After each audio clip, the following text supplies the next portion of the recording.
मैंने ये कहा था कि जिस दिन ये सुप्रीम कोर्ट में जाएगा मामला, उस दिन सुप्रीम कोर्ट में दूध का दूध और पानी का पानी हो जाएगा।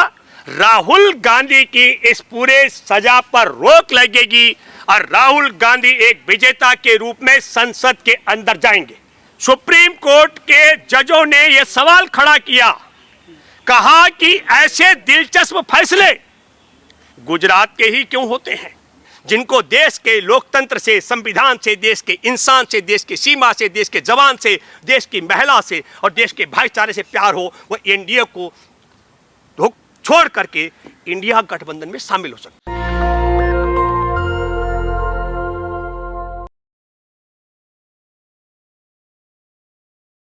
सर, सुप्रीम कोर्ट की तरफ से राहुल गांधी जी को जो राहत मिली है, किस तरह से देखते हैं? निचली अदालत के फैसले को बदल दिया है। एक मैं आपके माध्यम से, एक जो आपका सवाल है, मैंने जिस वक्त सूरत की जिला अदालत का फैसला आया था, मैंने जो सवाल खड़े किए थे और आप सबको यकीन होगा तो मैंने ये कहा था कि जिस दिन ये सुप्रीम कोर्ट में जाएगा मामला, उस दिन सुप्रीम कोर्ट में दूध का दूध और पानी का पानी हो जाएगा। राहुल गांधी की इस पूरे सजा पर रोक लगेगी और राहुल गांधी एक विजेता के रूप में संसद के अंदर जाएंगे। और एक बहुत महत्वपूर्ण बात, सुप्रीम कोर्ट के जजों ने यह सवाल खड़ा किया, कहा कि ऐसे दिलचस्प फैसले गुजरात के ही क्यों होते हैं।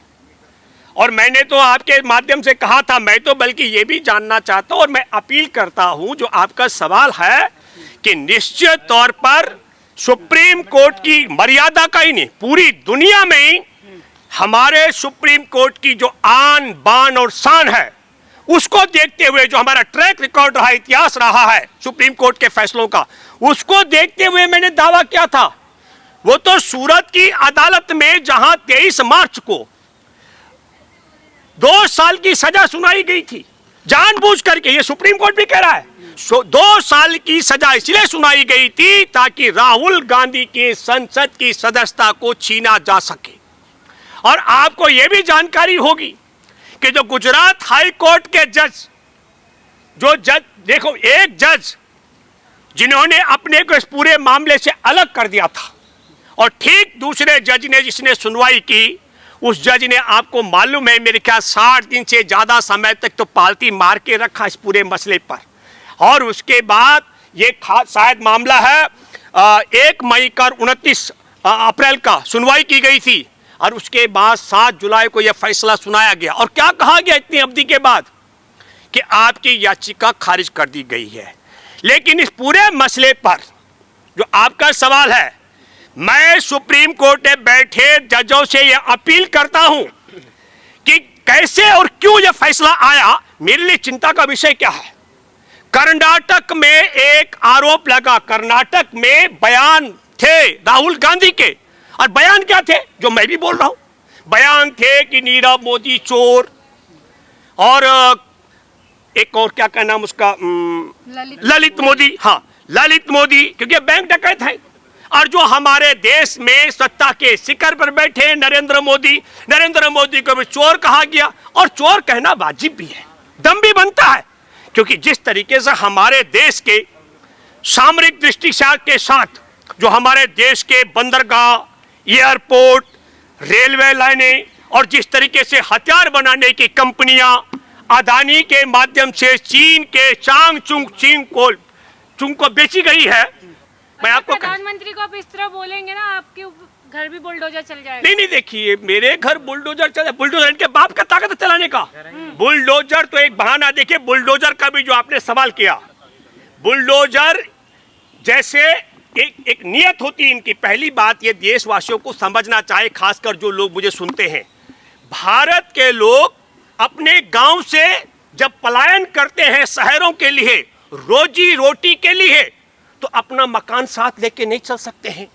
उनके पास इतने संसाधन नहीं होते हैं कि वह शहर में जाकर के इनके बिल्डरों के द्वारा बनाए गए मकानों को खरीद सके, या DDA Delhi development authority land grabbing agency की तरह देश में करीब 1200-1300 ऐसी लैंड ग्रेबिंग एजेंसी देश के अलग अलग हिस्सों में हैं जिनको डेवलपमेंट अथॉरिटी कहते हैं। इनके द्वारा महंगे घर नहीं खरीद सकते हैं, इसलिए लोग कृषि भूमि का टुकड़ा प्रॉपर्टी डीलर से खरीद के उस पर घर बना लेते हैं। और चूंकि यह पूंजीपतियों की पार्टियों की सरकार है, इसको मालूम है कि जिन कॉलोनियों में गरीबों ने अपने खून पसीने से घर बनाए हैं उन्हें यह अनाधिकृत या अवैध निर्माण के नाम पर ध्वस्त करती है। एक अपराध की 2 सजा कभी लोकतंत्र में मिल नहीं सकती है। यह बुलडोजर जो जेसीबी खड़ा करने का षड्यंत्र है, आपके ही माध्यम से मैं बताना चाहता हूं। 2007 का मुझे जिक्र याद है, कोर्ट कमिश्नर राकेश खन्ना की रिकमेंडेशन पर दिल्ली में आबाद बुद्ध विहार के इलाके की 11 कॉलोनियों को गिराया जाना था। हमने चैलेंज किया जनसंघर्ष वाहिनी के बिहाफ पर, हम कॉलोनियों को नहीं गिराने देंगे। 55 लाख रुपए का खर्च आया था। उस एक दिन बुलडोजर और जो वहां फोर्स लगाई गई थी पुलिस और पैरामिलिट्री फोर्स, उसका जो खर्च आया था वो अदा करना पड़ा था डीडीए को। और अदालत में आज भी मैं दावे से कह सकता हूं कि 55 लाख का खर्च करने के बाद भी हमने इलाके को नहीं गिराने दिया। अब तुम चैलेंज कर रही हो कि नरेंद्र मोदी आएगा मेरा घर गिरा देगा, तो मैं स्वागत करता हूं। ना मोदी, अगर मोदी का ताकत है मेरा घर गिराने का, तो अब समझ गए। तो सर सुप्रीम कोर्ट में मिलेगी मानहानि केस में? देखिए, मैं आपके माध्यम से एक बात कहना चाहता हूं कि ललित मोदी हमारे देश की बैंक डकैती लेकर के भागा, नीरव मोदी हमारे देश के बैंक में जमा धन लेकर के भागा, डकैत है। और नरेंद्र मोदी ने कहा था मैं देश नहीं बिकने दूंगा, मैं देश नहीं झुकने दूंगा, लेकिन देश में कुछ नहीं बच रहा है, सब बेच रहा है, देश विक्रेता बन के बैठा है। और इसमें राहुल गांधी ने एक और शब्द कहा, इस प्रकार अगर खोज हो तो और भी मोदी चोर निकल सकते हैं। इसमें बताइए, यह बात कर्नाटक में बोली जाए तो गुजरात में मुकदमा दर्ज हो जाए, यह बड़ा विचित्र है। इसलिए जो आपने कहा, मैं दावे के साथ में कह सकता हूं, मुझे हमारे देश के संविधान पर और मुझे हमारे देश के सुप्रीम कोर्ट पर बहुत यकीन है। इसलिए मैं दावे के साथ में कह सकता हूं, न केवल आपने बरी की बात की, यह मुकदमा खारिज होगा, लेकिन मैं यह मानता हूं, देखना रोचक होगा। बीजेपी के लोग कह रहे हैं कि ज्यादा खुश होने की जरूरत नहीं है। देखिए, सुना हुआ बात कर रहा हूं, पहले सुना भी करते हैं भाई, ठीक है, आपको उदारता दी हमने। 23 मार्च को जब आदेश आया सूरत की अदालत का, तो आपको पता है सत्यापित आदेश की प्रति हमारे देश के लोकसभा अध्यक्ष के पास नहीं पहुंची थी। सिर्फ सूचना के आधार पर 24 मार्च को राहुल गांधी की सदस्यता छीनी गई थी। सूचना के आधार पर बिना सत्यापित प्रति के 27 मार्च को नोटिस जारी करके बंगला 22 अप्रैल तक खाली करने का आदेश दिया गया था। अब देखना रोचक होगा कि शुक्रवार को सुप्रीम कोर्ट का आदेश, सुप्रीम कोर्ट की चौखट और हमारे देश के लोकसभा सचिव मतलब संसद भवन का प्रांगण, मैं ये कहूं कि दोनों आपस में जुड़े हुए हैं।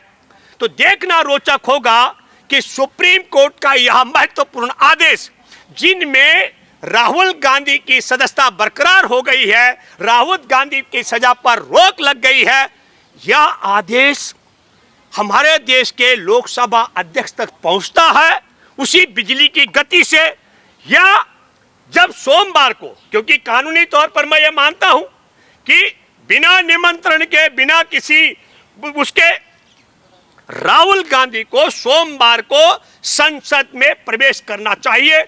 देखना रोचक होगा कि लोकसभा स्पीकर ओम बिरला राजनीति का शिकार बनाने का षड्यंत्र के तहत राहुल गांधी को संसद में प्रवेश करने से रोकने का षड्यंत्र करते हैं। उसी तरीके से जिस तरीके से बिना सत्यापित सूरत अदालत के आदेश के बगैर 24 तारीख को सदस्यता छीनी गई थी। ये बात मैं इसलिए कहना चाहता हूं, ये देखना रोचक होगा, लेकिन देश सब देख रहा है, देश का बच्चा, बूढ़ा, जवान, इंसान सब देख रहा है। एक मामला हमारे देश और दुनिया में हिडनबर्ग की रिपोर्ट ने पोल खोल करके रख दी थी कि किस तरीके से हमारे देश में 2020 का 15 जून का गलवान घाटी में 20 निहत्थे जवानों की हत्या और 74 को अधमरा करवाने के बाद नरेंद्र मोदी ने तब क्या कहा था? देश और दुनिया का कोई प्रधानमंत्री दूसरी दुनिया का अगर होता तो यकीनी तौर पर मैं कहता हूं लोग जूतों से मारते। जिस आदमी ने कह दिया प्रधानमंत्री की कुर्सी पर बैठे हुए, कहा न कोई घुसा है न घुसाया है न हमारी सीमा में किसी का कब्जा है, लेकिन जब पोल खोल हुई तो फिर कहा कि मैं चीनी ऐप्स पर प्रतिबंध लगाता हूं। भारत ने वो भी देखा। यह भी कहा गया जो रैपिड रेल का मार्ग बन रहा है दिल्ली मेरठ का, उसमें एक टनल का जो ठेका था 1100 करोड़ रुपए का करीब चीनी कंपनी का, वो कुछ समय के लिए रद्द कर दिया गया था। और जब हिडनबर्ग की रिपोर्ट ने पोल खोल की, और पोल खोल क्या हुई? पोल खोल हुई कि चीनी नागरिक चांग चुंग लीग है और वह अदानी का यार है, और अदानी को देश का बंदरगाह, एयरपोर्ट, हथियार बनाने की कंपनियां, रेलवे लाइनें इसलिए दी गई है ताकि देश के साथ गद्दारी की जा सके। और मैं दूसरा भी कहना चाहता हूं, मैं कांग्रेस और विपक्ष के लोगों से अपील करता हूं, एक और खेल न केवल यह देश के साथ गद्दारी है कि जवानों की हत्या पर कहा गया कोई नहीं आया, न केवल यह गद्दारी है कि हथियार बनाने की कंपनियां, एयरपोर्ट, रेलवे लाइन और बंदरगाह बेचे जा रहे हैं। एक और नुकसान, नेपाल की जो सीमा है 1700 किलोमीटर से ज्यादा लंबी, जब से हमारे देश की सेना को कमजोर करने के लिए चीन से सुपारी लेकर के संघ परिवार और उसके प्रचारक नरेंद्र मोदी ने सेना को कमजोर करने के लिए अग्निवीर में तब्दील किया है। हमारा एक समझौता है 1947 का, नेपाल का और भारत का। उस समझौते के तहत हमारे देश में 40,000 नेपाली गोरखा, नेपाली बहुत लोग होते हैं, नेपाली गोरखा फौज रहते हैं। और अब जब से हमारे देश में अग्निवीर का सिस्टम शुरू हुआ है, आपको बताना चाहता हूं, नेपाल ने यहां सैनिक भर्ती करने बंद कर दिए। ये गोरखों का 200 साल की वीरता का इतिहास है जिसके डंका बोलता है दुनिया में। और अब ये सुपारी लेकर देश की सेना को कमजोर कर रहे हैं, और चीन अपनी लिबरेशन आर्मी में नेपाली गोरखों की भर्ती शुरू कर रहा है। तब मैं ये बताना चाहता हूं, विपक्ष को सवाल खड़ा करना चाहिए, और जो सेना के अधिकारी और जवान हैं, आम लोगों को हो सकता है कि मेरी बात ना गवारा गुजर रही हो, लेकिन जो जानते हैं देश की हिफाजत को लेकर, देश के जवान, देश के इंसान और देश के बुद्धिजीवियों के साथ जवान आर्मी के, अधिकारी आर्मी के और सेवानिवृत्त और तमाम राजनीतिक दल के 1700 किलोमीटर लंबी जो हमारे सीमा है नेपाल में, उसकी सुरक्षा की ताकत कितनी लगानी पड़ेगी, क्योंकि नेपाल की सेना के साथ चीन खड़ा रहेगा, तब ये देखना रोचक होगा। इसलिए मैं कहना चाहता हूं कि विपक्ष को यह सवाल भी उठाना चाहिए संसद के अंदर कि चीन से सुपारी लेकर के नेपाल को दुश्मन बनाना और भारत की सेना को कमजोर करके अग्निवीर में तब्दील करना, यह देश के साथ गद्दारी है। सर, आखिरी सवाल, राहुल गांधी के संसद पहुंचने से गठबंधन मजबूत होगा, क्या लग रहा है, कुछ फर्क पड़ेगा या नहीं? देखिए, मैं आपके माध्यम से कहना चाहता हूं, गठबंधन में एक बड़ी बात है। राहुल गांधी ने बार बार कहा डरो मत, निडर होकर के। यह बात भी इसलिए कही गई है कि अभी इनके पास ईडी भी है, आईबी भी है, आयकर विभाग भी है, सीआईडी भी है, इनके पास तमाम और हथकंडे हैं।